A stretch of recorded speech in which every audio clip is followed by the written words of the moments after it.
Olá pessoal, tudo bem? Eu sou o Sérgio e a gente está começando mais um programa Cidadania na TV Senado. Hoje para falar sobre doenças raras. São doenças que apresentam uma ampla diversidade de sinais e sintomas que variam de pessoa para pessoa e também de doença para doença. Mais especificamente, a gente vai falar sobre a ataxia de Friedreich, que é uma doença hereditária rara, debilitante e paralisante, sobre a qual a gente vai conversar agora com Amália Maranhão. Ela que é mãe de um paciente com essa ataxia. Também ela é criadora e coordenadora do Movimento Ataxia de Friedreich no Brasil e presidente da Associação Brasileira de Ataxias Hereditárias e Adquiridas. Amália, bem-vinda, obrigado pela presença. Eu que agradeço, Sérgio, a possibilidade de estar aqui falando com vocês, a oportunidade de falar com vocês. Amália, para a gente começar, quais são os principais sintomas das doenças raras? Há como identificá-los? Não há uma linha comum de sintomas para doenças raras. Elas variam de doença para doença e até de paciente para paciente em cada doença. Então, é uma multiplicidade de sintomas que não se pode caracterizar e agrupar num só. Mas o que caracteriza essas doenças raras, como o nome diz, é a baixa incidência. Existem poucas pessoas com cada uma das doenças raras, mas elas são muitas, são de 6 a 8 mil doenças raras no mundo. Então, se você começa a computar um grupo de pessoas em cada uma dessas doenças, chega-se a milhões. Só no Brasil, estima-se que haja 13 milhões de pessoas com doenças raras. E essas doenças raras, elas costumam ter cura em geral? Ou como que é o tratamento ou a cura dessas doenças? Não, a maioria delas não tem cura. O que se faz, o que se tenta é encontrar tratamentos que aliviem os sintomas. O ideal seria que eliminasse os sintomas, mas a maioria, quando existe, alivia os sintomas e melhora a qualidade de vida do paciente. Em geral, as doenças raras são doenças crônicas. E por serem crônicas, elas têm progressão mais lenta. E aí o sofrimento das pessoas é muito maior, por causa da duração. Eu estou falando isso com base nas doenças, no campo de doenças no qual eu atuo, que é das doenças neuromusculares, neurodegenerativas, que são crônicas, que são degenerativas, paralisantes e duram muito. Então, é uma vida de sofrimento, uma vida longa de sofrimento. Amália, e o que causa essas doenças raras nas pessoas? Quais são as causas?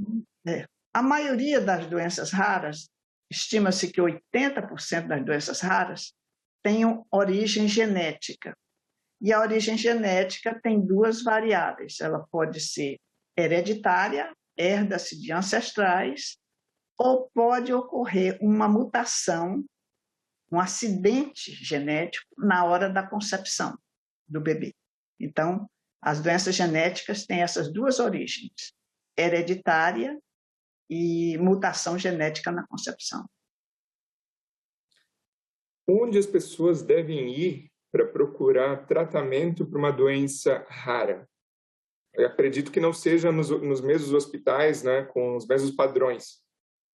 Idealmente, são os centros de referência em doenças raras. No Brasil, há um número em torno de 20 centros de referência. Mas com tantas doenças raras, ter um centro de referência não significa que exista atendimento para as possíveis 8 mil doenças raras. Os centros de referência acabam se especializando em algumas.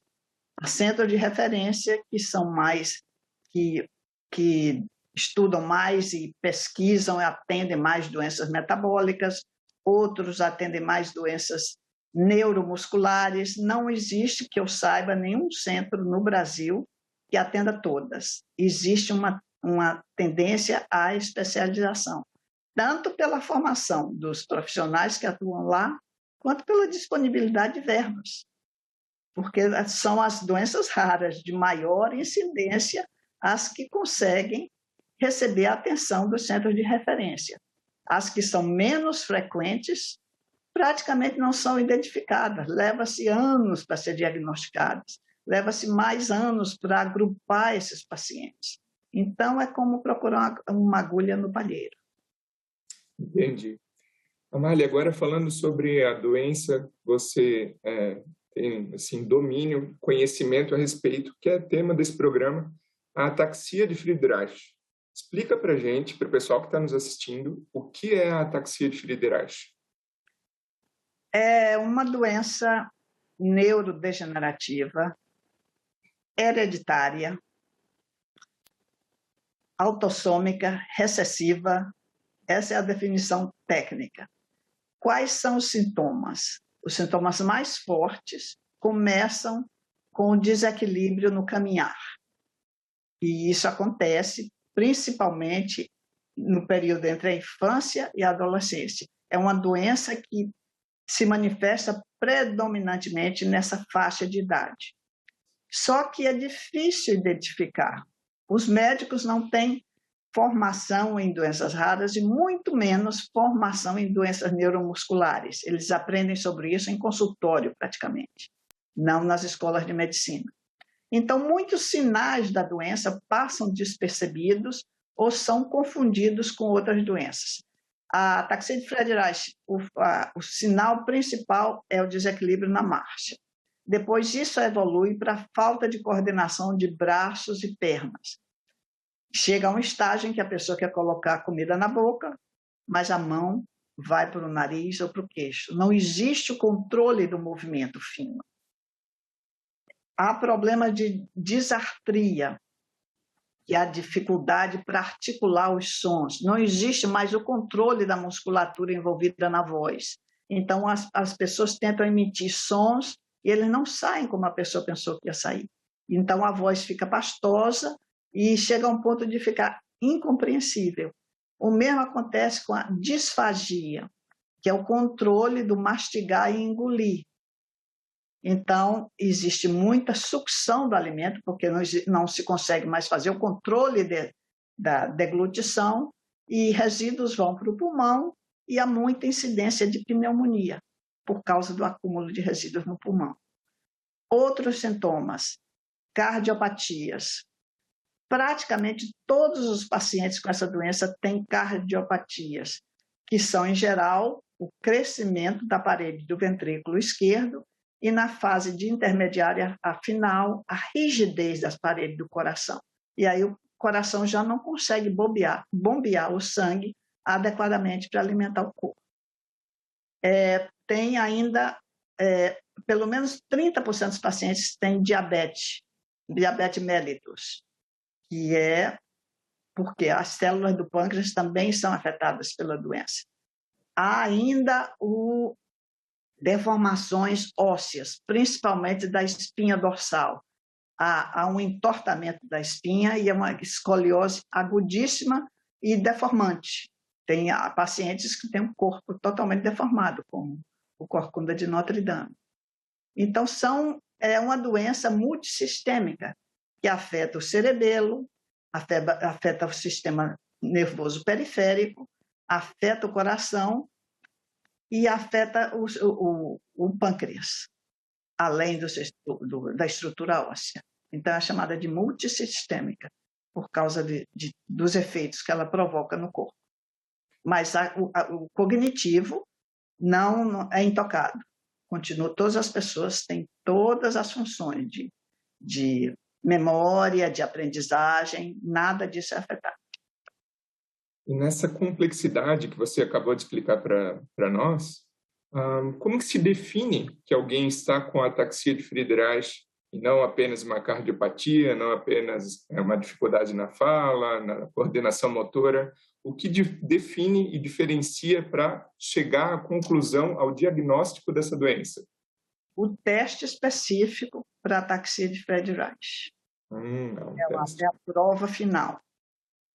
Há pacientes que, no começo, há muitos casos entre nós, a criança começa a andar cambaleante, a mãe leva a um ortopedista, o ortopedista diz, você tem o pé, seu pé está torto, precisa fazer uma cirurgia, mas o pé torto já é uma consequência da doença, da deformação da estrutura óssea.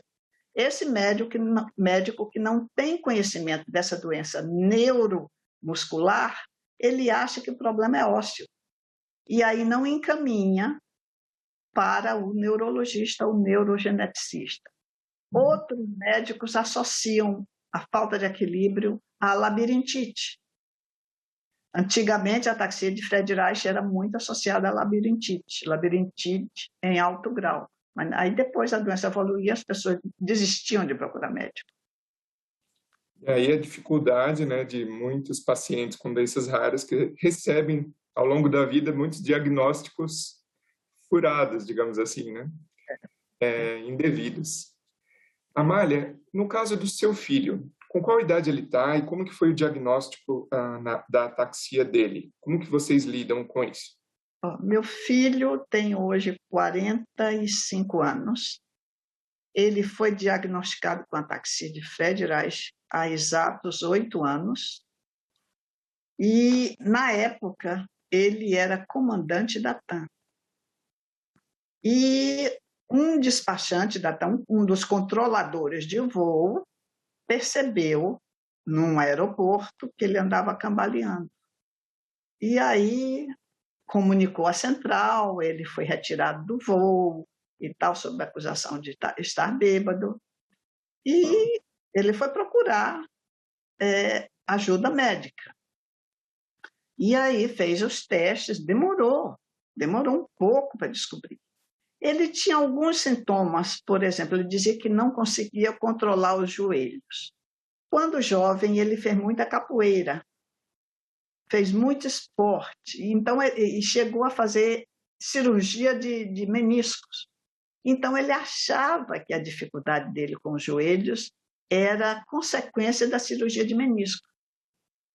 E aí foi com o teste genético, depois de quase 2 anos de exames, em clínicas particulares em São Paulo, não se chegava a um diagnóstico conclusivo, ele foi para o SARA de Brasília, porque ele nasceu no SARA, ou nasceu em Brasília, e eu estava morando em Brasília exatamente naquela época, foi o meu intervalo no Brasil, de 1 ano e meio. Então ele foi, conseguiu consulta, e o SARA foi quem diagnosticou a ataxia de Fred Reich. Ele foi aposentado por invalidez, e hoje vive recolhido numa chácara, porque é o lugar mais confortável para ele. Ele é o que se chama manifestação tardia. Em inglês é chamado LOFA, Late Onset FA, que é o nome da doença. Ele teve sorte, porque, embora os sintomas já existissem desde a infância, mas eram leves e nós, pais, não percebemos. Ele não gostava de futebol. Hoje ele tem consciência de que ele não gostava de futebol porque ele não conseguia chutar bola. Ele não conseguia coordenar os movimentos para chutar bola. Mas ele não sabia disso, ele não tinha consciência dessa dificuldade, como a maioria dos pacientes não tem. Porque não existe a referência do que é o movimento correto. Então, é uma coisa de consciência corporal que demora a acontecer. Só quando as pessoas percebem esses sintomas que eles estão acentuados, aí, em geral, é a mãe, ou um parente, ou a professora que nota, percebe e chama a atenção da família. Porque o próprio paciente, ele não consegue ver isso, na maioria dos casos. E conta pra gente, para quem está nos assistindo, acredito que algumas famílias com pacientes de doenças raras podem estar nos assistindo nesse momento. Queria que você compartilhasse dificuldades no seio familiar para cuidar e tratar do seu filho. Bom, é muito difícil a gente sintetizar isso, mas é ficar atento aos sinais.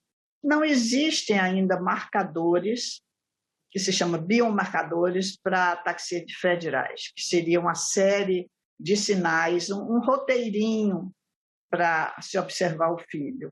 Mas se você, por exemplo, perceber que seu filho tem dificuldade para desenhar, se seu filho tem dificuldade para correr, para chutar uma bola, se na aula de natação você acha que os movimentos dele são esquisitos, descoordenados, procure um neurologista.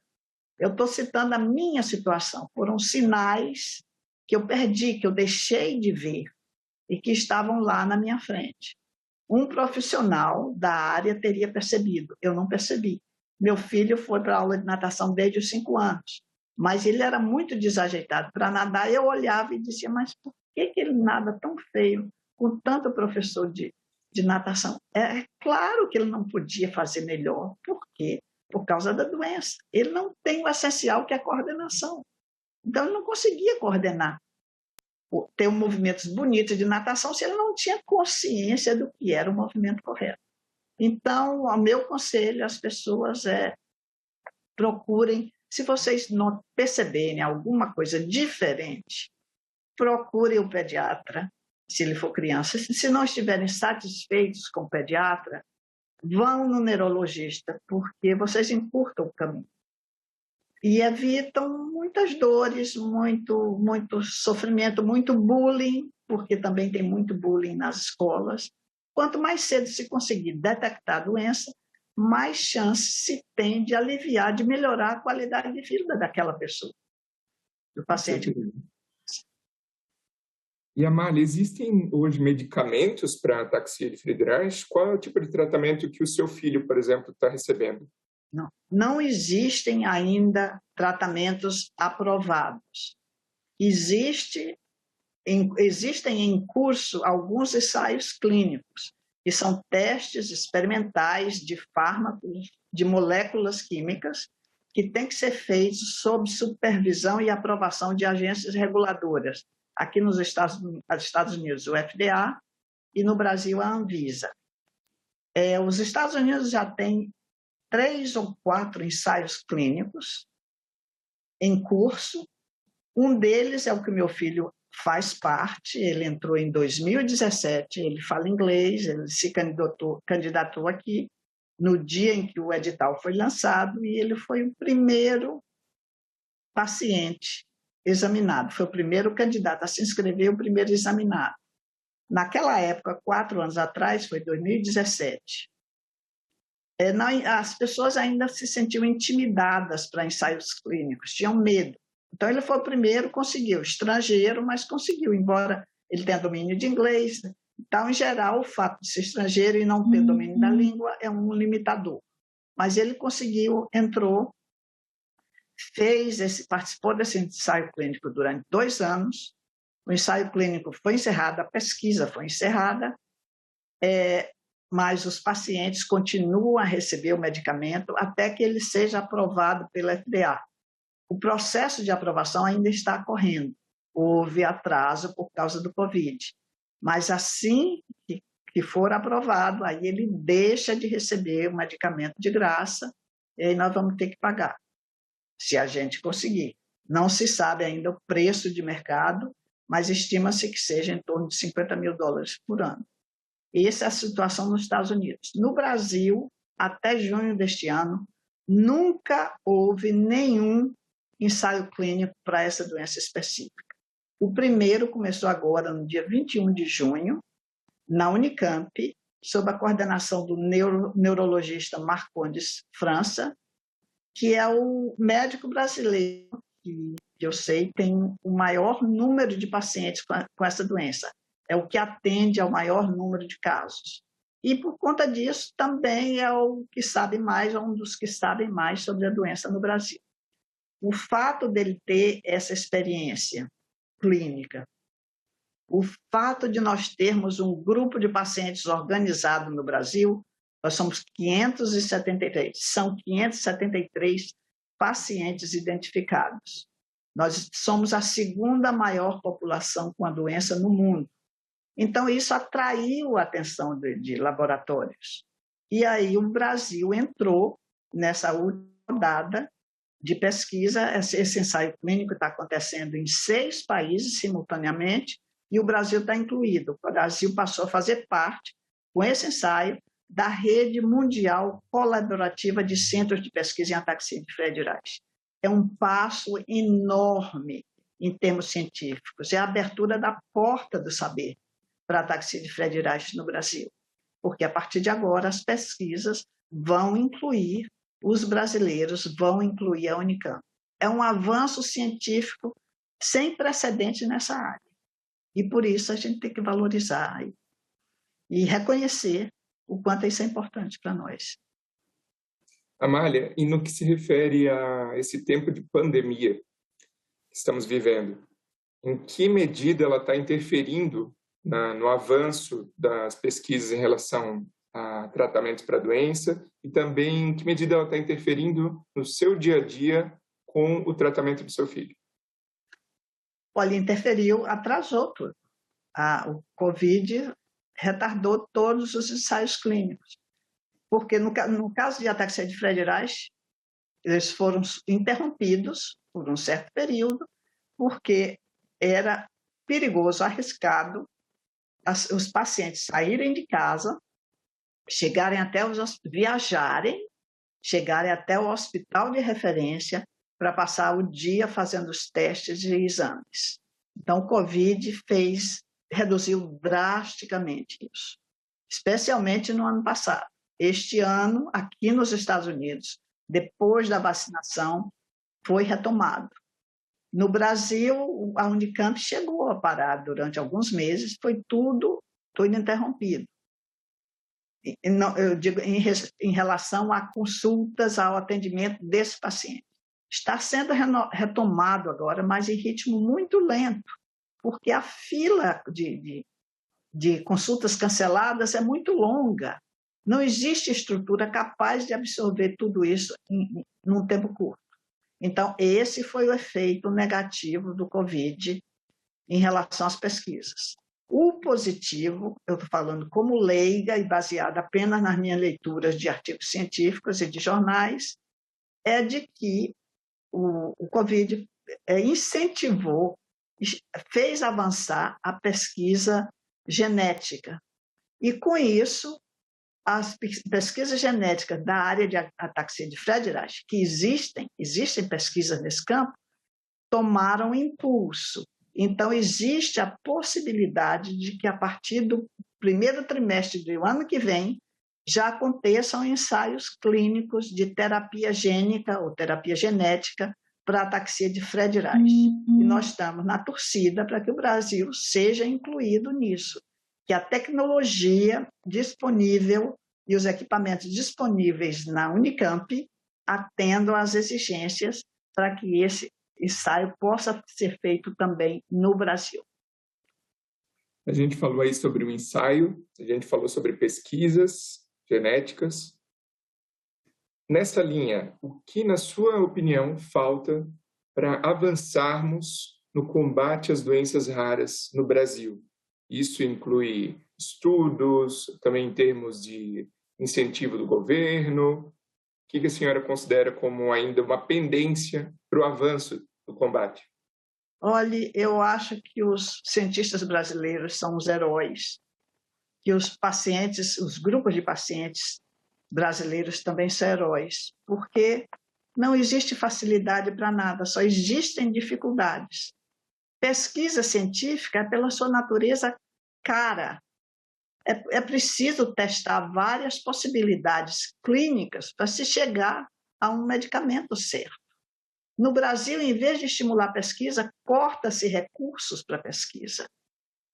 E no universo de 8.000 doenças raras, as poucas que têm pesquisas vivem praticamente a míngua no Brasil. Então, o que a gente precisa de? Investimento em pesquisa científica, planejamento e melhor gestão dos recursos públicos e das instituições públicas, para que se tire o maior proveito possível dos poucos recursos disponíveis.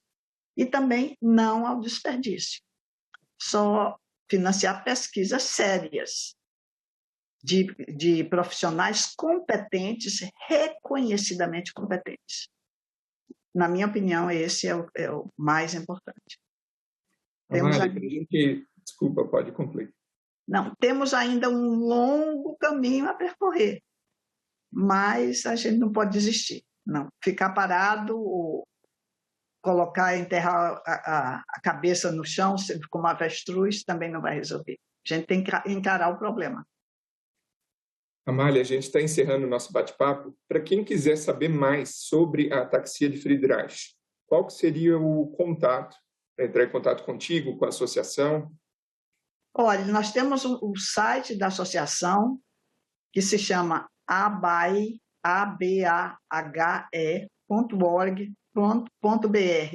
É um site que é a memória da literatura sobre ataxias. Está lá, tem artigos interessantes, pode ser consultado. Nós podemos ser encontradas no Instagram e no Facebook com os nomes Ataxia de Friedreich do Brasil, que é específico para essa ataxia, ou pela página ABAHE, ABAHE, que abrange todas as ataxias hereditárias, tanto no Instagram quanto no Facebook. É só mandar mensagem que a gente responde prontamente, em questão de horas. Amália Maranhão, muito obrigado pela participação no Cidadania. E obrigado a você também, que nos prestigia com a sua audiência. Esse programa já está disponível no site da TV Senado e também no nosso canal no YouTube. Se você tiver alguma sugestão ou dúvida, pode entrar em contato com a Ouvidoria do Senado Federal. Um abraço e até a próxima.